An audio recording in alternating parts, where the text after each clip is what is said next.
Hello good evening everyone, my name is Ankita and welcome to the YouTube channel of judiciary gold. और आज जैसा कि मैंने promise किया था लास्ट स्कूप सीरीज में कि मैं आपके साथ में अगले एपिसोड में डिस्कस करूंगी Maneka Gandhi versus Union of India का केस, क्योंकि ए के गोपालन का केस और मेनका गांधी का केस बहुत क्लोजली एसोसिएटेड है। इन दोनों की टाइमलाइन में, इन दोनों के जजमेंट्स में बहुत सालों का अंतर है, 25 साल से ऊपर का अंतर है, लेकिन जो कहानी है या जो मसले हैं, जो इश्यूज थे, वो बहुत ज्यादा सिमिलर थे। और इसीलिए ए के गोपालन केस को डिस्कस किए बिना मेनका गांधी केस डिस्कस करना would not make a point. And Maneka Gandhi case को डिस्कस नहीं करना ए के गोपालन के बाद में ये भी काफी हद तक आप कह सकते हैं कि अधूरा ज्ञान रह जाएगा। इसीलिए यहाँ पर मैंने पहले ए के गोपालन का केस कवर किया था स्कूप सीरीज में, और अब मैं स्कूप में लेकर के आई हूँ Maneka Gandhi versus Union of India का केस, जो कि 1978 में इसका जजमेंट आया था। अब इस केस के साथ में एक छोटी सी इंफॉर्मेशन जो बहुत एक आपको लगेगा कि ये इन्फॉर्मेशन तो मैम क्यों ही दे रही है आप। Maneka Gandhi who is apparently very famously known for her activism when it comes to animals and animal rights, so she has been very active while working for the animals and for their welfare। तो ये बहुत famous है अपने काम के लिए, लेकिन इनकी एक और आइडेंटिटी हुआ करती थी, जो आइडेंटिटी थी एक बहुत बड़े परिवार, एक बहुत बड़े पॉलिटिकली एफिलिएटेड परिवार की बहू होने की आइडेंटिटी, यानी कि इंदिरा गांधी के छोटे बेटे संजय गांधी की बहू होने की। अब इंदिरा गांधी की बहू होने का रेफरेंस मैं यहाँ क्यों दे रही हूँ, कि आपको कुछ देर में समझ में आ जाएगा। इंडिया के इंडिपेंडेंस के बाद में Congress was the only party that had led, and लगभग आपका बहुत लंबे दौरान तक कांग्रेस पार्टी ही जीत रही थी, कांग्रेस पार्टी ही शासन कर रही थी। लेकिन 1975 के बाद में जो इमरजेंसी हुई, और इमरजेंसी के बाद में अगर हम देखें तो एक पूरी कांग्रेस पार्टी की छवि पर एक बहुत बड़ा दुष्प्रभाव पड़ा, जिसके चलते कांग्रेस सरकार को हटना पड़ा। उनकी जगह पर आई पहली दफा कोई और सरकार, वो सरकार थी मोरारजी देसाई की सरकार। अब मोरारजी देसाई की सरकार के दौरान ही ये सब कुछ हुआ है जो मैं अब आपको आगे बताने वाली हूँ। मेनका गांधी ने अपना पासपोर्ट इशू करवाया था 1 जून 1976 को। यही पासपोर्ट इंपाउंड कर लिया गया उनका 1977 के अंदर। ये पासपोर्ट उन्होंने प्रॉपरली, एक प्रॉपर नियमित तरीके से, जिस तरीके से पासपोर्ट एक्ट के रूल्स एंड रेगुलेशंस के तहत पासपोर्ट इशू होना चाहिए, उसी तरीके से इशू कराया गया था। लेकिन पासपोर्ट एक्ट के तहत ही इनके पासपोर्ट को आपके इंपाउंड कर लेगा। सेक्शन 10 सबसेक्शन 3 के तहत इसको इंपाउंड किया गया 1977 में। अब इस दौरान सरकार थी मोरारजी देसाई की। कई बार लोगों का यह भी कहना है कि ऐसा सब कुछ मोरारजी देसाई की सरकार ने किया बदला लेने के लिए इंदिरा गांधी से, क्योंकि इंदिरा गांधी ने इमरजेंसी के दौरान जो मोरारजी देसाई और उनके सपोर्टर्स के साथ में किया था, उसी बात का कहीं ना कहीं ये बदला था जो अब इंदिरा गांधी के परिवार से लिया जा रहा था। यहाँ पर इनका पासपोर्ट इंपाउंड करने के लिए इनके पास पहुंचा एक लेटर। उस लेटर के थ्रू इनको सूचना मिली कि उनका पासपोर्ट उन्हें सबमिट कर देना है, उनको अपना पासपोर्ट गिव अप करना है, जिसे रिटेन कर लिया जाएगा, जिसे इंपाउंड कर लिया जाएगा सरकार के द्वारा या पासपोर्ट अथॉरिटी के द्वारा। इनफैक्ट पासपोर्ट अथॉरिटी इस पासपोर्ट को इंपाउंड करने के पीछे कारण सिर्फ दे रही थी इन पब्लिक इंटरेस्ट। अब जब मेनका गांधी ने दोबारा लेटर लिख करके सवाल किया कि क्या कारण है, what are the precise reasons, public interest is a very generic term, बहुत वाइड टर्म है। अगर मैं स्पष्ट शब्दों में पूछूं तो क्या कारण है भाई, क्यों आप मेरा पासपोर्ट इंपाउंड करना चाहते हैं, तो इस बात का सरकार ने जवाब देने से मना कर दिया। यहाँ पर सरकार ने सिर्फ इतना कहा कि एक कमीशन है जिसकी एक इंक्वायरी, मतलब एक कमीशन है जो एक इंक्वायरी करने वाला है, and we want you to be present at all times to come in front of the commission and participate in the inquiry or be helpful to the inquiry।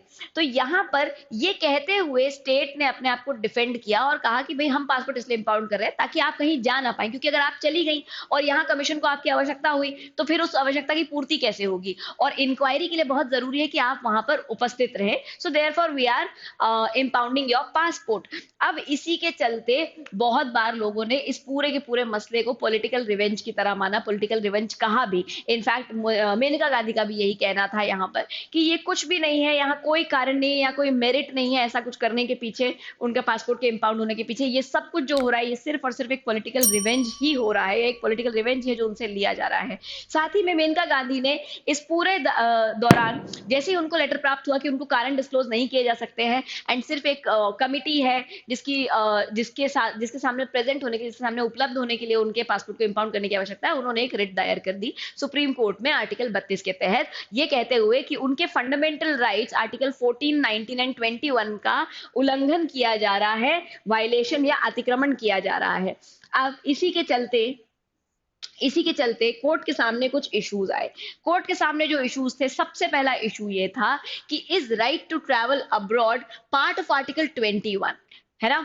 यहाँ पे एक सबसे बड़ा सवाल जो था कि भाई आपको पासपोर्ट चाहिए इंडिया के बाहर ट्रैवल करने के लिए, अब्रॉड ट्रैवल करने के, भारत के अंदर ट्रैवल करने के लिए आपको पासपोर्ट चाहिए नहीं। तो अगर बाहर ट्रैवल करना है आपको, तो क्या आपका बाहर ट्रैवल करना आपका फंडामेंटल राइट है?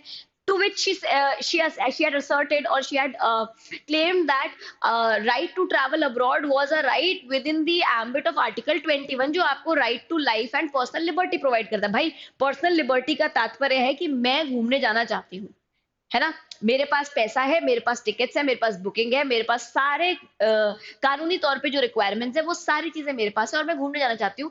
तो किसी ऐसे कारण से जो अपने आप में एम्बिगुअस है, मेरा ये अधिकार मुझसे नहीं छीना जाना चाहिए, ये मेनका गांधी का यहाँ पर कहना था। अब साथ में एक और बहुत इंपॉर्टेंट कंसर्न था। पहला इशू तो यही हो गया कि क्या right to travel abroad fundamental right है भी आर्टिकल 21 के तहत।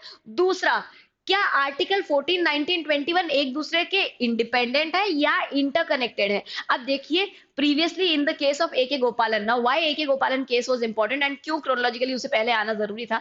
A.K. Gopalan केस में जब सेम बात A.K. गोपालन साहब ने आर्टिकल 14 और 21 को क्लेम करते हुए कही थी, 19 को क्लेम करते हुए कही थी, तो कोर्ट ने यहाँ पर कहा था कि भाई ये तीनों आर्टिकल्स म्यूचुअली एक्सक्लूसिव है, ठीक है, ये तीनों इंटरकनेक्टेड नहीं है। आप फंडामेंटल राइट्स को इंटरकनेक्ट करके नहीं पढ़ सकते हैं हमेशा, they can not be read together, they have to be read independently. क्योंकि भाई वो व्यक्ति जिसको हिरासत में लिया गया है कोई अपराध कारित करने के लिए, उसको आप आर्टिकल 21 नहीं दे सकते, उसके पास में दूसरे राइट्स हो सकते हैं, लेकिन उसको आप आर्टिकल 19 आप उसको नहीं दे सकते हैं, आप उसको फ्रीडम्स नहीं दे सकते हैं, ठीक है। तो यहाँ पर यही बात को वापस से चुनौती दी गई। A.K. गोपालन केस में जो बात अपहोल्ड करी गई थी कि भाई ये तीनों के तीनों म्यूचुअली एक्सक्लूसिव हैं, ये तीनों इंटरकनेक्टेड नहीं है, इसी बात को यहाँ पर दोबारा से रेज किया गया। अब सुप्रीम कोर्ट के सामने लगभग 25-28 साल बाद सेम कंसर्न वापस आ गया। तीसरा कंसर्न था, does procedure established by law under Article 21 require fairness, reasonableness and non-arbitrariness, or is mere existence of law is sufficient? अब यहाँ पर आर्टिकल 21 के अंदर एक शब्द है जिसका उपयोग किया गया है। आर्टिकल 21 क्या कहता है? आर्टिकल 21 कहता है right to life and liberty, है ना। And it says that no person shall be denied, no person यानी कि citizen और non citizen, everybody is covered over here, no person shall be denied the right to life and personal liberty and except according to the procedure established by law। यानी कि अगर procedure established by law आपको allow करता है किसी की personal liberty लेना, तो आप ले सकते हैं। अगर आपका law procedure established by law आपको अलाउ करता है किसी की पर्सनल लिबर्टी कर्ब करना, तो आप कर सकते हैं, अदरवाइज आप नहीं कर सकते, ठीक है। मोटे मोटे तौर पे प्रोसीजर established by law को यहाँ पर बहुत ज्यादा तवज्जो दी गई। प्रोसीजर established by law का मतलब था कुल मिलाकर के, क्योंकि इस शब्दावली का उपयोग हुआ है यहाँ पर, तो आपको संविधान का पूरा जो इंटरप्रिटेशन है वो इन्हीं शब्दों के आधार पर करना है, इसी फ्रेज के आधार पर करना है। अब यहाँ पर एक बहुत बड़ा सवाल मेनका गांधी ने रेज कर दिया। मेनका गांधी ने कहा कि देखिए, प्रोसीजर एस्टैब्लिश्ड बाय लॉ है, वो बात ठीक है, आपका पासपोर्ट एक्ट कहता है कि आप किसी का पासपोर्ट इंपाउंड कर सकते हैं बिना कारण दिए भी, ठीक है, ये लिखा हुआ है, बट द पॉइंट इज कि क्या इस लॉ को हम रिव्यू नहीं कर सकते? हो सकता है कि ये कानून भी गलत हो सकता है कि इस कानून का मतलब जो सब्सटैंटिव कानून है वो ही अपने आप में गलत हो, ठीक है। तो उनका यहाँ पर यही कहना था कि भाई लॉ है वो बात ठीक है, बट क्या ये जो प्रोसीजर एस्टैब्लिश किया गया है लॉ के द्वारा, क्या वो अपने आप में फेयर है या आर्बिट्ररी है? क्योंकि पार्लियामेंट बैठा है, पार्लियामेंट तो कुछ भी कानून बना सकता है, तो क्या ये अधिकार नहीं होना चाहिए जुडिशरी के पास में कि इस बात को रिव्यू किया जाए कि वो कानून सही है या गलत है? यहीं पर इनका सवाल था, लेकिन हम रिस्ट्रिक्टेड थे। ये सेम सवाल A.K. गोपालन साहब भी पूछ चुके थे, लेकिन उस समय पर सुप्रीम कोर्ट ने इंटरप्रिटेशन करते हुए एक बहुत नैरो पॉइंट ऑफ व्यू लिया। सुप्रीम कोर्ट ने कहा कि भाई हमारा देश प्रोसीजर एस्टैब्लिश्ड बाय लॉ के कॉन्सेप्ट को फॉलो करता है, जिसके तहत आप सिर्फ क्या कर सकते हो, आप प्रोसीजर को चैलेंज कर सकते हो। You can only challenge the procedure, you can not challenge the substantive law. मतलब कानून क्या है तुम उसे चैलेंज मत करो, पार्लियामेंट ने क्या कानून बनाया तुम पार्लियामेंट को मत चैलेंज करो। तुम क्या चैलेंज कर सकते हो? तुम चैलेंज कर सकते हो कि उस लॉ का एग्जीक्यूशन गलत हुआ, या उस लॉ को जिस तरीके से बनाया गया वो गलत बना, ठीक है, कि भाई या तो प्रॉपर पार्लियामेंट नहीं था, प्रॉपर तरीके से कानून नहीं बनाया गया, या फिर उस कानून का एग्जीक्यूशन ठीक नहीं हुआ। Basically you can challenge the procedural aspect of the law, but you can not challenge the substantive aspect. आप कानून को चैलेंज नहीं कर सकते हो, आप उसके एनफोर्समेंट को चैलेंज कर सकते हो। So you can not challenge the legislative action, but you can challenge the executive action. तो आप एग्जीक्यूटिव का एक्शन चैलेंज करो, लेकिन आप लेजिस्लेचर का एक्शन मत चैलेंज करो। ठीक है, तो यहां पर क्या लिखा हुआ है मैं लिख देती हूँ एक बार। Cannot challenge, cannot challenge legislative action, legislative action. ठीक है, but and only executive action can be challenged, executive action can be challenged।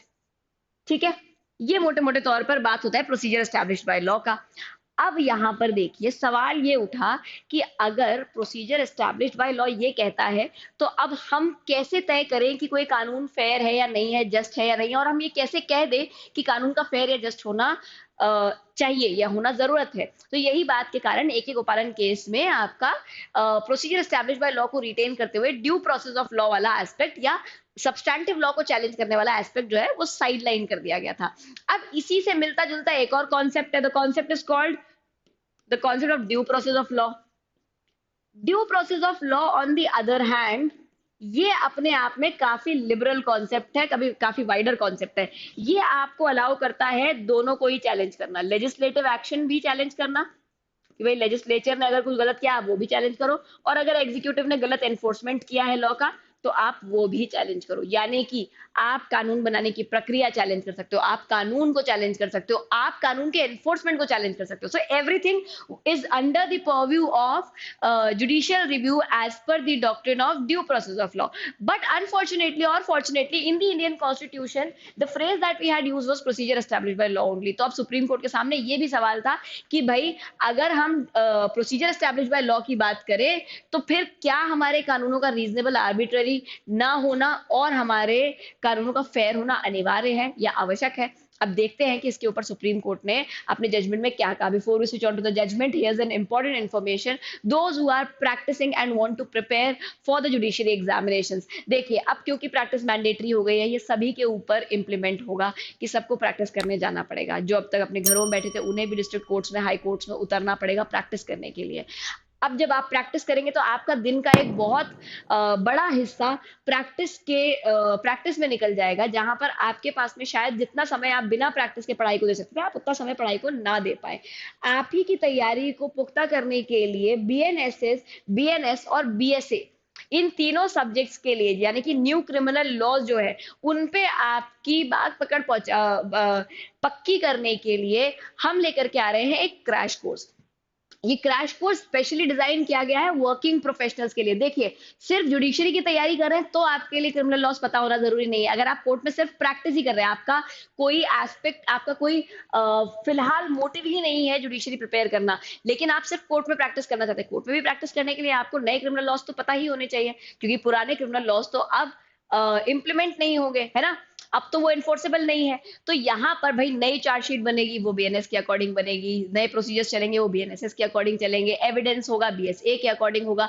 तो ये सारी बातें आपको पता हो, ये सारी चीजें आपको याद हो, इसके लिए आपको बहुत ज्यादा अग्रेसिव पढ़ाई करनी पड़ेगी। उसी अग्रेसिव आपके कॉन्ट्रीब्यूशन को यहाँ पर थोड़ा सा मिनिमाइज करने के लिए और आपको हेल्प करने के लिए जुडिशरी बोर्ड ने ये कोर्स क्यूरेट किया है। इट्स अ क्रैश कोर्स जो कि इन तीन मेजर लॉस पे होने वाला है, मेजर क्रिमिनल लॉस पे होने वाला है, नए क्रिमिनल लॉस के ऊपर। ये स्पेशली डिजाइन ही किया गया है क्योंकि वर्किंग प्रोफेशनल्स के ऊपर, और साथ ही में ये आपको मिल रहा है एक बहुत ही मिनिमलिस्टिक प्राइस पे। तो अगर आप अपने आप को एनरोल करना चाहते हैं तो अपने आप को एनरोल आप यहाँ पर करा सकते हैं, लेकिन बस याद रखिएगा कि ये ऑफर जो है वो सिर्फ और सिर्फ 20 जुलाई तक वैलिड है। So if you want to get enrolled into a course at such a cheap price, then this is your chance. फटाफट से 20 जुलाई से पहले अपने आप को एनरोल करा लीजिए। यहाँ पे आपको 300 आवर्स प्लस की क्लासेस मिलने वाली हैं, रिकॉर्डेड कंटेंट मिलने वाला है, साथ ही में आपको मंथली मेंटरशिप मिलेगी, डाउट क्लियरिंग सेशंस मिलेंगे। सो आपकी पूरी तैयारी होगी। सिर्फ आपको लॉज पढ़ाए या समझाए नहीं जाएंगे, बल्कि अगर आपके कोई और भी डाउट्स हैं तो वो भी सब यहाँ पे क्लियर कर जाएंगे। आपको रास्ता दिखाया जाएगा, जुडिशरी का भी, प्रैक्टिस का भी। तो अगर आप अपने आप को यहाँ पर एनरोल करना चाहते हैं तो 20th जुलाई से पहले मेक श्योर कि you talk to our team and you get yourself enrolled, so that आपको इस ऑफर का बेनिफिट मिल सके। अब इसके बाद में हम आते हैं जजमेंट के ऊपर। नाउ लेट अस सी कि भाई what judgement was given over here in this particular case. So a 7 जज बेंच वाज कंस्टिट्यूटेड एंड इस बेंच के अंदर आपके जस्टिस कैलासन ने एक डिसेंटिंग ओपिनियन दिया, बाकी everybody give the concurring opinion.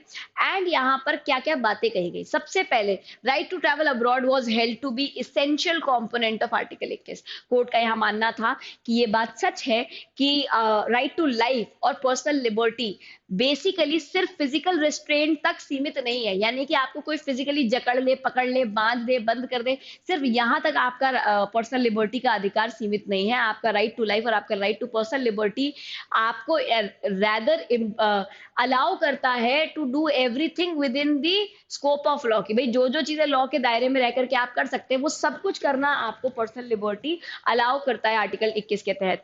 And ना ही सिर्फ इतना अलाउ करता है, बल्कि ये आपको आपकी मर्जी की जिंदगी जीना अलाउ करता है। क्योंकि अगर मैं एक इंसान हूं और मेरा एग्जिस्टेंस बिना डिग्निटी के है ही नहीं, जो कि आर्टिकल 21 कहता है कि भाई mayor animal existence is not human existence for the purpose of article 21। For the purpose of article 21 life means an existence और अ लाइफ विद डिग्निटी, एक डिग्निटी से भरा हुआ एग्जिस्टेंस। अगर मैं जो करना चाहती हूँ वो करने की मुझे आजादी ही नहीं है तो फिर किस बात की डिग्निटी, है ना। इसी बात को कोर्ट ने समझते हुए यहाँ पर कहा कि भाई आर्टिकल 21 के तहत आपका right to life and personal liberty के अंदर right to travel abroad cover होगा। The court overruled the A.K. Gopalan judgment of 1950, rejecting the interpretation that Article 14, 19, 21 were mutually exclusive। साथ ही में जो एक कनेक्शन, एक जो इंटरलिंक A.K. गोपालन साहब ने स्टैब्लिश करने का प्रयास किया था अपने केस के दौरान पर आर्टिकल 14, 19 और 21 के तहत, जिसको कोर्ट ने उस समय पर रिजेक्ट कर दिया था, उस पॉइंट ऑफ व्यू को कोर्ट ने ओवरटर्न किया। कोर्ट ने कहा कि बिल्कुल भी ऐसा नहीं है कि आर्टिकल 14, 19, 21 म्यूचुअली एक्सक्लूसिव है, ये तीनों इंटरलिंक्ड है। और यहां से हमें मिला आपका गोल्डन ट्रायंगल, है ना, जहां पर आर्टिकल 14, 19, 21 कि भाई ये तीनों क्या है, बहुत ज्यादा इंपॉर्टेंट है और ये तीनों आपस में इंटरलिंक्ड है। यहाँ पे it introduce the concept of procedure established by law must be just fair and reasonable, thereby importing the principle of substantive due process under article 21। so यहाँ पे हमारे संविधान के अंदर भले ही संशोधन नहीं किया गया हो, आज भले हम हमारे संविधान के अंदर प्रोसीजर एस्टैब्लिश्ड बाय लॉ ही पढ़ रहे हो, इस जजमेंट में जो कोर्ट ने कहा कि प्रोसीजर एस्टैब्लिश्ड बाय लॉ हमेशा कैसा होना चाहिए, जस्ट होना चाहिए, फेयर होना चाहिए, रीजनेबल होना चाहिए, इस बात ने ड्यू प्रोसेस ऑफ लॉ के एसेंस को भी हमारे आर्टिकल 21 के अंदर शामिल कर दिया। ठीक है, और हमारे कोर्ट ने क्लियर तौर पे ये ले डाउन किया कि although there is no written essence of due process of law, but it's high time that while implementing our laws and while making our laws, we must keep in mind that the laws are not arbitrary, they are fair and they are reasonable, because भले ही procedure established by law वहां लिखा हुआ है, it includes justness and fairness and reasonableness of the laws। ठीक है, तो कानून बनाने की आपके पास आजादी है, that doesn't mean कि आप कुछ भी कानून बनाएंगे, आपको फेयर रीजनेबल कानून ही बनाना पड़ेगा। फिर आते हैं अगले पॉइंट के ऊपर। It establish the golden triangle doctrine, any law depriving personal liberty must also satisfy article 14 and article 19। Court ने यहाँ पे कहा कि कोई भी ऐसा कानून जो आर्टिकल 21 से आपको डिप्राइव कर रहा है, इट इज वेरी इंपॉर्टेंट कि वो आर्टिकल 14 और आर्टिकल 19 को क्या करता हो, सेटिस्फाई करता हो। यानी कि सिर्फ आर्टिकल 21 को सेटिस्फाई करना जरूरी नहीं था, आर्टिकल 14 और आर्टिकल 19 को भी सेटिस्फाई करना जरूरी था। अगर ऐसा कोई भी कानून जो आर्टिकल 21 के तहत आपका फ्री पर्सनल लिबर्टी और लाइफ को आपसे ले रहा है, अगर वो 14 और 19 को यहाँ पर सेटिस्फाई नहीं करता है, तो वो लॉ यहाँ पर मान्य नहीं होगा, वो लॉ असंवैधानिक मान लिया जाएगा। सो कोर्ट ने यहाँ पर एक लिंक सेट करते हुए बेसिकली हर एक लॉ के लिए एक फाउंडेशनल बेस बना दिया।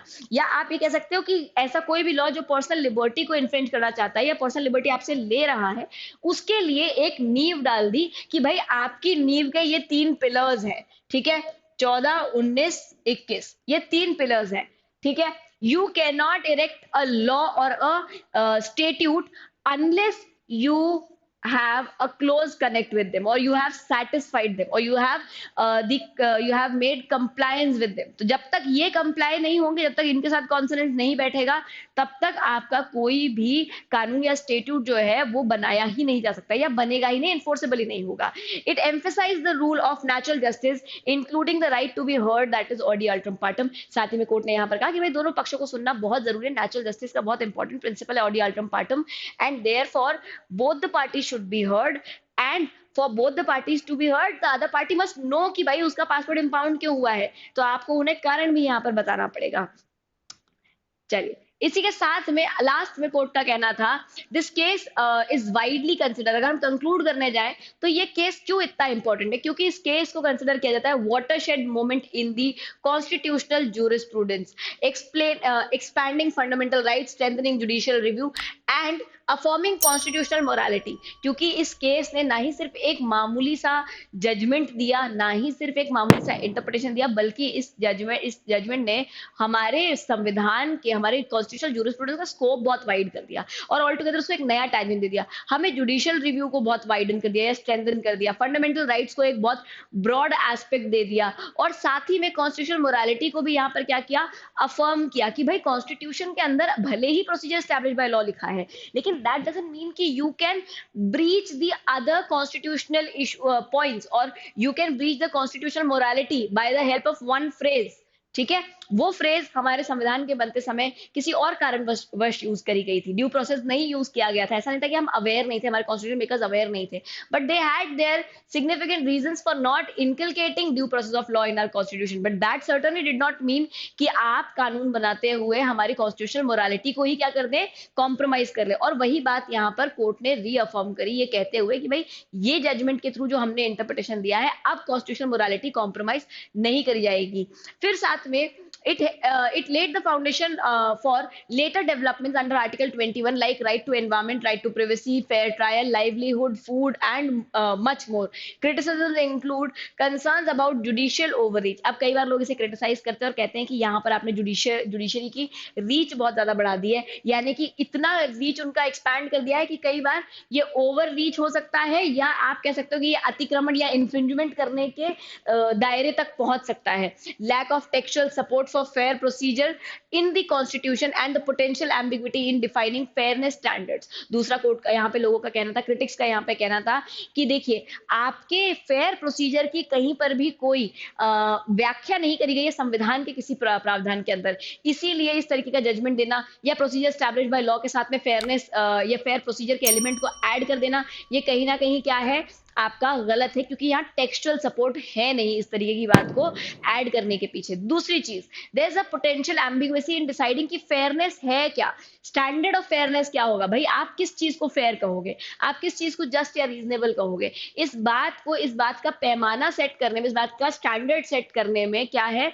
बहुत ज्यादा एम्बिग्विटी है. And these were the reasons why they criticize the particular judgment, but any given day this judgment has changed the face of Indian Constitution and the scope of judicial review in the Indian Constitution and the protection that the fundamental rights give us, or the kind of association that the fundamental rights have in themselves. तो ये पूरी एक आप कह सकते हो कि इतिहास को बदल देने वाला जजमेंट था जो हमें इस केस के थ्रू मिला. एंड इसी के साथ में आपका ये जजमेंट खत्म होता है. एक छोटी सी और इन्फॉर्मेशन आप सभी के लिए, क्योंकि आरजेएस के एग्जाम बहुत पास आ रहे हैं, Amazon पे आपको मिल जाएंगे आरजेएस के पास्ट ईयर पेपर्स का कंपाइलेशन. ये कंपाइलेशन आपको मौजूद मिलेगा Amazon के ऊपर, आप इसे यहाँ से एक्सेस कर सकते हैं. So it's a complete, it's called the real MVPS for judiciary preparation. यहाँ पे आपको हर एक स्टेट के पेपर्स का, पास्ट ईयर पेपर्स का कंपाइलेशन मिल जाएगा, क्योंकि अभी आरजेएस सामने आ रहा है. तो आप आरजेएस का जो कंपाइलेशन है वो यहाँ से अपने लिए अवेल कर सकते हैं.